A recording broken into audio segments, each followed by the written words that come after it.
श्रीमान Shri Aurobindo divine path group को समस्त स्वागत नमस्कार। आज 72तम अधिवेशन रे आमे गथर को जो सूचना देथिले परात्पर जे कि एब्सोल्यूट निर्विशेष ब्रह्मन तांकर तीनोटी स्थिति रे जेमति कि विश्वातीत विश्वगत एवं व्यष्टिगत ये तीनोटी स्टाटस रे निजको प्रकाशित कर निजर जेमती कि चेतना भितरे निजर सत्ता भितरे गोटे प्रोजेक्शन ये वर्ल्ड ये असंख्य जेमती कि विश्व ब्रह्मांडर असंख्य रूप से सृष्टि करचंती बा सर्जना करचंती। प्रकृत ये तात्विक अर्थ रे कहले से निजे प्रकटित होइचंती निजको निजर आत्म प्रकाश बा आत्म रूपायन संगठित होइछि।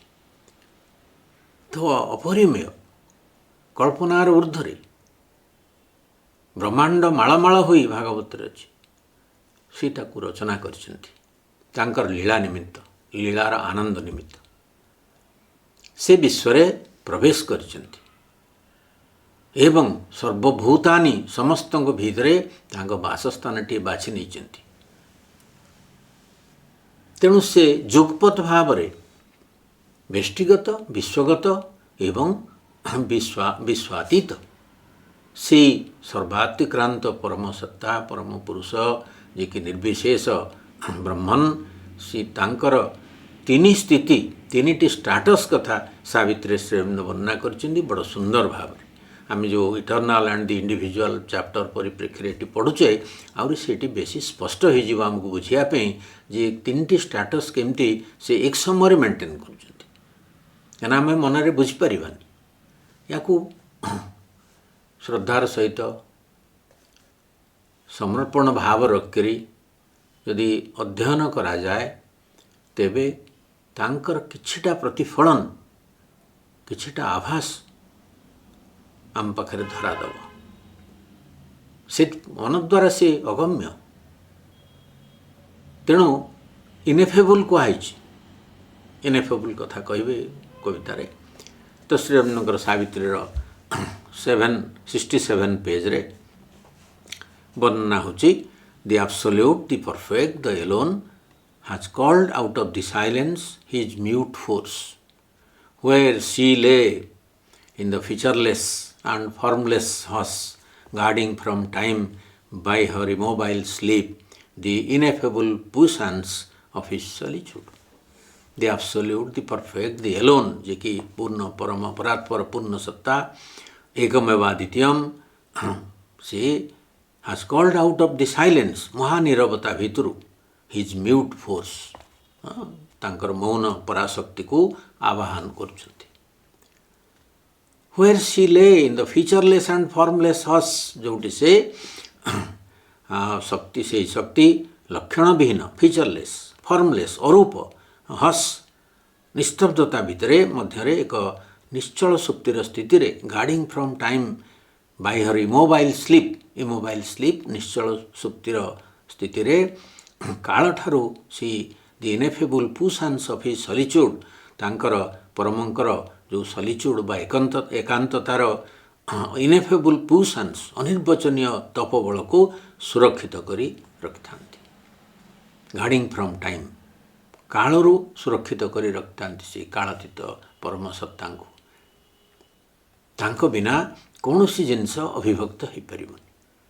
तो सुप्रीम निजे तांकर मौन शक्ति को म्यूट फोर्स को आह्वान करछंती सी पराशक्ति सी दिव्य जननी अदिति आद्या महाशक्ति परमा जननी जहाँ आपण कहतु सी हेले तांको सुप्रीम को मैनिफेस्ट करिवार माध्यम जेमती कि से मध्य तांकर चेतना एवं शक्ति see the mother is the consciousness force of the supreme.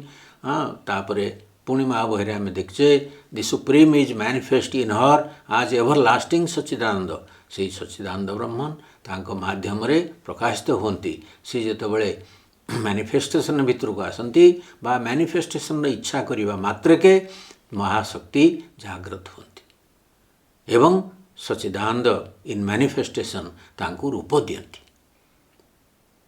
एवं सी परमेश्वर को रूप दे से ईश्वरी रूप से परमेश्वरी रूप से ତାଙ୍କ ସାଙ୍ଗରେ ରହି ଲୀଳାକୁ ଓହ୍ଲାନ୍ତି। ତାଙ୍କର ବହୁତ ଷ୍ଟାଟସ୍ ଦିବ୍ୟ ଜନନୀଙ୍କର। ତେବେ ଏଇ ଯେଉଁ ସୁପ୍ରିମ୍ ଷ୍ଟାଟସ୍ରେ ଆବସୋଲ୍ୟୁଟ୍, ଯାହାକୁ ଆମେ ନିର୍ବିଶେଷ ପରମ ବ୍ରହ୍ମ କହିବା, ସୁପ୍ରିମ୍, ସିଏ ତାଙ୍କର ମୌନ ଏକାକିତ୍ୱରୁ, ସଲିଚ୍ୟୁଡ଼ରୁ ମୌନ ଶକ୍ତିକୁ ଆହ୍ୱାନ କରି ସୃଷ୍ଟି, ଯେମିତିକି ସର୍ଜନା ଭିତରକୁ, ସୃଷ୍ଟି ଭିତରକୁ ନିଜର ସୃଷ୍ଟି କ'ଣ, ଅସଂଖ୍ୟ ବ୍ରହ୍ମାଣ୍ଡ କଳ୍ପନା କରିହେବନି। କେତେ କ'ଣ ସୃଷ୍ଟି ଏ ଭିତରେ ଆମେ ଚିନ୍ତା କରିପାରିବାନି କେବେ ବି। ହଜାର ହଜାର ବର୍ଷ ଲାଗୁଛି ଗୋଟେ ଆଲୋକ ଆସି ପହଞ୍ଚିଲା ବେଳକୁ, ହଜାର ହଜାର ଲାଇଟ୍ ଇୟର୍ ଦୂରରେ ଜିନିଷ ସବୁ, ପିଣ୍ଡ ସବୁ ରହିଛନ୍ତି। ଆମ ମନ କେବେ କଳ୍ପନା କରିପାରିବନି ଏ ବିଶ୍ୱ ବ୍ରହ୍ମାଣ୍ଡ କେତେ ବଡ଼। ଏ ସବୁକୁ ସେ ତାଙ୍କର ନିଜ ସତ୍ତା ଭିତରେ ଯେମିତି ଗୋଟେ ପ୍ରୋଜେକ୍ଟ କରିଛନ୍ତି, ପ୍ରକ୍ଷେପିତ କରିଛନ୍ତି ଏବଂ ସେ ବିଶ୍ୱ ଭିତରେ ମଧ୍ୟ ପ୍ରବେଶ କରିଛନ୍ତି। ତେଣୁ ସେଇ ଯେଉଁ ଶକ୍ତି ଯେ କି ଗୋଟେ ନିଶ୍ଚଳ ସୁପ୍ତି ସ୍ଥିତିରେ ଥିଲେ, ସେ ଅନିର୍ବାଚନୀୟ ଯେଉଁ ଇନେଫେବୁଲ୍ ପୁଷାନ୍ ଶକ୍ତିକୁ, ତାଙ୍କର ଯେଉଁ ମହାବଳକୁ ସେ ଗାର୍ଡ଼ କରି ରଖିଥିଲେ ଟାଇମ୍ଠୁ, ସେ ଶୁଦ୍ଧ, ସେ ଯେ ଅନିର୍ବାଚନୀୟ, ସେ ଯେଉଁ ପରମ ପୁରୁଷ, ଅପାବବିଦ୍ଧ, ପୂର୍ଣ୍ଣ ସ୍ୱୟମ୍ଭୁ ନିଜସ୍ୱ ଶକ୍ତିକୁ ଗୋଟେ ଲକ୍ଷଣବିହୀନ ଏକତ୍ୱର ସ୍ଥିତିରେ ଧାରଣ କରି ରହିଥିଲେ। ଇଏ ହେଉଛି ତାଙ୍କର ସୁପ୍ରିମ୍ ଷ୍ଟାଟସ୍, ତାଙ୍କର ଟ୍ରାନ୍ସେଣ୍ଡେଣ୍ଟ ଷ୍ଟାଟସ୍। ସେଇ ବିଶ୍ୱାତିକ୍ରାନ୍ତ ନିଜ ଶକ୍ତି ସାହାଯ୍ୟରେ ଜଗତ ସକଳକୁ ରୂପ ଦେଲେ, ସର୍ଜନା କଲେ। ଏଠି କ୍ରିଏସନ୍ ନୁହଁ, ସେ ଏକରୁ ବହୁ ହେଲେ ନିଜର ଆତ୍ମପ୍ରକାଶ ଭିତର ଦେଇକରି, ନିଜର ଆତ୍ମରୂପାୟନ ଭିତର ଦେଇକରି ନିଜକୁ ଦେଖିବାକୁ ଚାହିଁଲେ, ନିଜକୁ ଆବିଷ୍କାର କରିବାକୁ ଚାହିଁଲେ।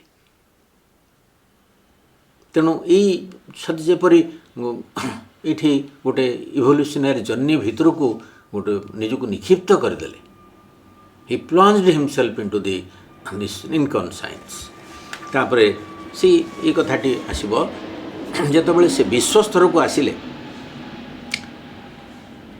ଆମେ ଆବସୋଲ୍ୟୁଟ୍ଙ୍କ ବିଷୟରେ ପଢ଼ିଛେ 391 ପେଜ୍ରେ। We mean by absolute something greater than ourselves, greater than the cosmos, which we live in। ଆମଠୁ ବଡ଼, ଆମଠୁ ଅଧିକ, କସ୍ମସଠୁ ଅଧିକ, ଯେଉଁ କସ୍ମସ୍ ଭିତରେ ଆମେ ବାସ କରୁଛୁ। The supreme reality of that transcendent being which we call God, something without which all that we see or are conscious of as existing could not have been। ଯାହା ଆମେ ଦେଖୁଛୁ ତାହା କେବେ ସମ୍ଭବ ହୋଇନଥାନ୍ତା ତାଙ୍କରି ସେ ଯେଉଁ ବିଶ୍ୱତୀର୍ଣ୍ଣ ପୁରୁଷଙ୍କର ପରମ ସତ୍ୟ ରୂପେ ଯାହାକୁ ଆମେ ବୁଝିଥାଉ, ସେସବୁର କୌଣସି ଅସ୍ତିତ୍ୱ ନଥାନ୍ତା। ସେସବୁ ଗୋଟିଏ ନିମିଷ ସକାଶେ ମଧ୍ୟ କଦାପି ରହିପାରନ୍ତେ ନାହିଁ। ସେ ହେଉଛନ୍ତି ବ୍ରହ୍ମନ୍। ୟୁରୋପୀୟ ଦର୍ଶନ ତାକୁ ନିର୍ବିଶେଷ ଆବସୋଲ୍ୟୁଟ୍ ବୋଲି କହେ, କାରଣ ସେ ହେଉଛନ୍ତି ଏକ ସ୍ୱୟମ୍ଭୁ ସତ୍ତା ଏବଂ କୌଣସି ପ୍ରକାର ବିଶେଷତା ବା ଆପେକ୍ଷିକତା ସହିତ ସେ ବାନ୍ଧି ହୋଇ ରହିନଥାନ୍ତି। ଏ କଥା ଆମେ ପଢ଼ିଛେ ଲାଇଫ୍ ଡିଭାଇନ୍ରେ। ତାପରେ ତାଙ୍କର କସ୍ମିକ୍ ଷ୍ଟାଟସ୍କୁ ଆମେ ଯଦି ଟିକେ ପଢ଼ିବା, the absolute, the perfect, the alone has entered with his silence into space। ସେ ଯେ ପରାତ୍ପର ପୂର୍ଣ୍ଣ ସତ୍ତା, ପରମ ଏକ, ତାଙ୍କର ନିରବତା ସହିତ ଏ ସ୍ପେସ୍ ମଧ୍ୟକୁ, ମହାବ୍ୟୋମ ମଧ୍ୟକୁ ପ୍ରବେଶ କରିଛନ୍ତି। ଅସଂଖ୍ୟ ବ୍ରହ୍ମାଣ୍ଡର ସମାହାର ସେଇ space. has entered with his silence into space। He has fashioned these countless persons of oneself। He has built a million figures of his power। He lives in all who lived in his vast alone। Space is himself and time is only he। ये जो परिचय ଦେଇଛନ୍ତି, ଆକୁ କଣ୍ଟେମ୍ପଲେଟ୍ କଲେ ଆପଣଙ୍କର ବ୍ରହ୍ମଙ୍କର କିଛି ପ୍ରତିଫଳନ ଆପଣଙ୍କର ଗ୍ରହଣଶୀଳ ମନ ଭିତରେ ଧରା ଦେଇପାରେ। We can have a glimpse of that supreme power, supreme creator, the absolute Satchidananda Brahman। It is possible. तो हमको कंटेम्पलेट କରିବାକୁ ପଡ଼ିବ। ଏ ବିଷୟରେ ଯେଉଁ ଲାଇନ୍ ସବୁ ରହିଛି, ଏକ ସମର୍ପଣ ଚିତ୍ତରେ ଶ୍ରଦ୍ଧାର ସହିତ ଏହାକୁ ପାଠ କଲେ ତାଙ୍କର କିଛି ଝଲକ ନିଶ୍ଚୟ ଆମେ ପ୍ରାପ୍ତ କରିପାରିବା। The absolute, the alone, the perfect, the alone has entered with his silence into space। he has fashioned these countless persons of oneself। ଦେଖନ୍ତୁ, ସେ ସର୍ବଭୂତାନିରେ ପରିଣତ ହୋଇଛନ୍ତି। he has built a million figures of his power। ତାଙ୍କର ଯେଉଁ ଶକ୍ତି ଭିତରୁ, ଆତ୍ମଶକ୍ତି ଭିତରୁ ଅସଂଖ୍ୟ ପ୍ରତିରୂପକୁ ସୃଷ୍ଟି କରିଛନ୍ତି। He lives in all who lived in is vast alone. ଯିଏ ତାଙ୍କର ବିଶାଳ ବ୍ୟାପ୍ତି ଭିତରେ ବାସ କରୁଥିଲେ ସେ ସମସ୍ତଙ୍କ ଭିତରେ ବାସ କରୁଛନ୍ତି, ସମସ୍ତଙ୍କ ଅନ୍ତରରେ ତାଙ୍କର ନିବାସ ସ୍ଥାପନ କରିଛନ୍ତି। Space is himself and time is only he. ସେ ହିଁ ଦେଶ, କାଳ ମଧ୍ୟ ସେ। ତେଣୁ ଯେତେବେଳେ ସ୍ପେସ୍ ଟାଇମ୍ କଥା ଆସୁଛି ସେତେବେଳେ ସେ ଆବସୋଲ୍ୟୁଟ୍ ହିଁ ସ୍ପେସ୍ ଟାଇମ୍ରେ ପରିଣତ ହୋଇଛନ୍ତି। ସ୍ପେସ୍ ତାଙ୍କର ଏକ ଅବଜେକ୍ଟିଭ୍ ପ୍ରୋଜେକ୍ସନ୍, ଟାଇମ୍ ଗୋଟେ ସବଜେକ୍ଟିଭ୍ ପ୍ରୋଜେକ୍ସନ୍। ସେ ଅରିଜିନାଲ୍ କନସସନେସ୍ର, ସେ ଚିତ୍ ତପସ୍ର ବା ଚିତ୍ ଶକ୍ତିର ଏକ ପ୍ରୋଜେକ୍ସନ୍ ଇଏ ଟାଇମ୍ ଆଣ୍ଡ ସ୍ପେସ୍, ଯାହା ଭିତରେ ୟୁନିଭର୍ସାଲ୍ ଆକ୍ଟିଭିଟିଜ୍ ହେବ। କେଉଁଠି ହେବ? କାହା ଭିତରେ ୟୁନିଭର୍ସାଲ୍ ଆକ୍ଟିଭିଟି ହେବ? ବିଶ୍ୱ ବ୍ରହ୍ମାଣ୍ଡ କାହା ଭିତରେ ରୂପ ପାଇବ? ସେ ମହାବ୍ୟୋମ ଭିତରେ ରୂପ ପାଇବ ଏବଂ କାଳ ମଧ୍ୟ ଦେଇ ସେଠି ପ୍ରକାଶିତ ହେବ। ତେଣୁ ଏଠି ଗୋଟିଏ କଥା, ସେ ସାଇଲେନ୍ସ ଏ ମୁଭମେଣ୍ଟକୁ ଧାରଣ କରିଛି। ଶ୍ରୀରାମଙ୍କର ଲେଟର ସଂଯୋଗରେ ଗୋଟେ ଧାଡ଼ି ଅଛି, it is on the silence behind the cosmos that all the movement of the universe is supported. ସିଏ ଯେ ନୀରବ, ମହାନୀରବତା ଭିତରୁ ଯେମିତି ସେ ସୃଷ୍ଟି ଆସିଛି, ସେଇ ନୀରବତା ହିଁ ୟାକୁ ଧାରଣ କରି ରହିଛି। A lightning fast movement is supported by a massive stability. ଗୋଟେ ବଡ଼ ଷ୍ଟାବିଲିଟି ଏ ବିଦ୍ୟୁତ୍ ବେଗରେ ଗତି କରୁଥିବା ଯେଉଁ ଜଗତ ତାକୁ ଧାରଣ କରି ରହିଛି। କ'ଣ ଗୋଟେ ଧରି ରଖିବ ଗୋଟେ ଜିନିଷ ବୁଲିବାକୁ ହେଲେ, ଗୋଟେ ଜିନିଷ ମୁଭ୍ କରିବାକୁ ହେଲେ ଆଉ ଗୋଟେ ଷ୍ଟାବିଲିଟି ଦରକାର, ଗୋଟେ ସ୍ଥିରତା ଦରକାର। ସେ ଯେ ଆବସୋଲ୍ୟୁଟ୍, ଯେ ପରମ, ସେ ତାଙ୍କର ଷ୍ଟାବିଲିଟି ହିଁ ମୁଭମେଣ୍ଟକୁ ଧାରଣ କରି ରହିଛି। ଆମକୁ ଇମାଜିନ୍ କରିବାକୁ ପଡ଼ିବ। ତାପରେ ଏ ବିଶ୍ୱ ଜଗତ ହେଉଛି self creation, self creative process of a supreme reality. ଏ ବିଶ୍ୱ ହେଉଛି ପରମ ସର୍ବୋଚ୍ଚ ସତ୍ୟର ଆତ୍ମବିଭାଜନର ଏକ ପ୍ରକ୍ରିୟା। ସେଇ ଅକ୍ଷୟ ଅବିନାଶୀ ପୁରୁଷ ଯିଏକି ତାଙ୍କର ଏକାକତ୍ୱ ମଧ୍ୟରେ ଅବସ୍ଥାନ କରୁଥିଲେ, ଆପଣାର ବିଶାଳ ପ୍ରସାର ମଧ୍ୟରେ ନିଜକୁ ଅଜାଡ଼ି ଦେଲେ ଏବଂ ଅସଂଖ୍ୟ ସୀମିତ ରୂପ ମଧ୍ୟ ଦେଇ ରୂପ ଭିତରେ ବାନ୍ଧି ହୋଇ ରହିଲେ। ବିଶ୍ୱର ସର୍ବଭୂତାନି ତାଙ୍କର ନିବାସ ସ୍ଥଳ ହୋଇ ଉଠିଲା। କେବଳ ନିଜକୁ ପ୍ରକାଶିତ କରିବାର ଆନନ୍ଦ ବ୍ୟତୀତ ତାଙ୍କର ଆଉ କୌଣସି ଇଚ୍ଛା ନଥିଲା। ଲୀଳାର ଆନନ୍ଦ ପାଇଁ ଏତେ ବଡ଼ ବିଶ୍ୱ, ସଚରାଚର ବିଶ୍ୱ ତାଙ୍କର ଲୀଳାର ଆନନ୍ଦକୁ କିପରି ଭାବରେ ପ୍ରତିଷ୍ଠିତ କରିବ ଏବଂ ସେ ନିଜକୁ ଅନେକ ରୂପରେ ଉପଭୋଗ କରିବେ, ସେଥିପାଇଁ ଏ ସର୍ଜନା, ଏ ଅଭିବ୍ୟକ୍ତି, ଏ ଆତ୍ମରୂପାୟନ, ଏ ଆତ୍ମପ୍ରକାଶ, ଆତ୍ମପ୍ରକଟନ, ଯାହା ବି ଆପଣ କୁହନ୍ତୁ, ସକଳ ବସ୍ତୁରେ ନିଜକୁ ଆବିଷ୍କାର କରିବା ଆଉ ଚେତନା ଛନ୍ଦର ଆନନ୍ଦ ତଥା ଶକ୍ତିଲୀଳାର ଆନନ୍ଦ ଅନୁଭବ କରିବା ହେଲା ତାଙ୍କର ଆତ୍ମ ଅଭିବ୍ୟକ୍ତିର ଉଦ୍ଦେଶ୍ୟ। ଆମେ ଦେଖିଲେ ଟାଇମ୍ ଆଉ ସ୍ପେସ୍ କଥା, ସେ ନିଜେ ଏଥିରେ ପରିଣତ ହୋଇଛନ୍ତି। ତାପରେ ବ୍ୟକ୍ତି ସ୍ତରରେ କେମିତି ଶ୍ରୀଅରବିନ୍ଦ କହୁଛନ୍ତି, ସେଇ 67 ପେଜ୍ର ତଳକୁ ତଳ ରହିଛି କଣ୍ଟିନ୍ୟୁଅସଲି ତିନିଟି passage. The absolute, the perfect, the immune, one who is in us as our secret self, our mask of imperfection has assumed, he has made this tenement of flesh his own, his image in a human measure cast, that to his divine measure we might rise. The absolute, the perfect, the immune, one who is in us as our secret self, ସେହି ପରାତ୍ପର ପରିପୂର୍ଣ୍ଣ ତଥା ପରିରକ୍ଷିତ ପୁରୁଷ, immune ପରିମୁକ୍ତ, ମୁକ୍ତ, ଅକ୍ଷୟ ଆମ ଅନ୍ତର ମଧ୍ୟରେ ଆମର ଗୋପନ ଆତ୍ମ ରୂପେ ଅବସ୍ଥାନ କରୁଛନ୍ତି। ଆଜ୍ ଆୱାର ସିକ୍ରେଟ୍ ସେଲ୍ଫ। ତାଙ୍କର ମୂଳ ଷ୍ଟାଟସ୍ କଥା ବର୍ଣ୍ଣନା କଲେ। ସେ କସ୍ମସ୍ର ଅଭ୍ୟୁଦୟ ହେଲା, କସ୍ମସ୍ କଥା ବର୍ଣ୍ଣନା କଲେ। ବ୍ୟକ୍ତି ଭିତରେ ସେ କେମିତି ରହିଛନ୍ତି ବର୍ଣ୍ଣନା କରୁଛନ୍ତି। ଗୋପନ ଆତ୍ମ ରୂପେ, ସିକ୍ରେଟ୍ ସେଲ୍ଫ ରୂପେ ଆମର ରହିଛନ୍ତି, ଆମେ ଜାଣିନୁ ସେ ଅଛନ୍ତି ଆମ ଭିତରେ ବୋଲି। ଦେଖନ୍ତୁ କି କଥା, ଆମର ଏ ଜ୍ଞାନ ନାହିଁ ଯେ ସେ ଯିଏ ସୁପ୍ରିମ୍ ସେ ଆମ ଭିତରେ ଅବସ୍ଥାନ କରୁଛନ୍ତି। ତାଙ୍କର ନିବାସସ୍ଥଳଟି ଏଠି ବାଛି ନେଇଛନ୍ତି ଆମ ଅନ୍ତର୍ପ୍ରଦେଶକୁ। କି ଅଦ୍ଭୁତ କଥା। ଆୱାର ମାସ୍କ ଅଫ୍ ଇମ୍ପରଫେକ୍ସନ୍ ହାଜ୍ ଆସିୟୁମ୍ଡ, ଅଜ୍ଞାନତା ଭିତରେ ଆମେ ବଢ଼ୁଛୁ। ଆମର ଯେତେ ଅପୂର୍ଣ୍ଣତା ରହିଛି ସେ ସବୁକୁ ଆମର ରକ୍ତ ମାଂସ ଶରୀରକୁ ନିଜ ବାସସ୍ଥାନରେ ପ୍ରକାଶ କରିଛନ୍ତି, ଆମର ଅପୂର୍ଣ୍ଣତାର ମୁଖା ପରିଧାନ କରିଛନ୍ତି। ଆମ ଶରୀର ଭଗବାନଙ୍କ ଶରୀର ଛଦ୍ମ ରୂପରେ ବଢ଼ୁଛି, ତାଙ୍କୁ ପ୍ରକାଶିତ କରିବା ପାଇଁ ଧୀରେ ଧୀରେ ଧୀରେ ଧୀରେ ତାଙ୍କୁ ହିଁ ପ୍ରକାଶିତ କରିବୁ। ତାଙ୍କ ପ୍ରତିରୂପକୁ ମାନବୀୟ ଛାଞ୍ଚରେ ଢଳେଇ କରିଛନ୍ତି, ଯଦ୍ୱାରା ତାଙ୍କର ଦିବ୍ୟ ସ୍ଥିତି ମଧ୍ୟକୁ ଆମକୁ ଉନ୍ନୀତ କରେ, ଆମେ ଉନ୍ନୀତ ହୋଇଯାଇପାରିବୁ। ତେଣୁ ସେ ଯିଏ ଯୁଗପତ୍ ଭାବରେ ବିଶ୍ୱାତୀତ, ବିଶ୍ୱଗତ ତଥା ବ୍ୟଷ୍ଟିଗତ, ସେ ପରମ ପୁରୁଷ, ତାଙ୍କର ସେ ଏଠି ଆତ୍ମଗୋପନ କରିଛନ୍ତି।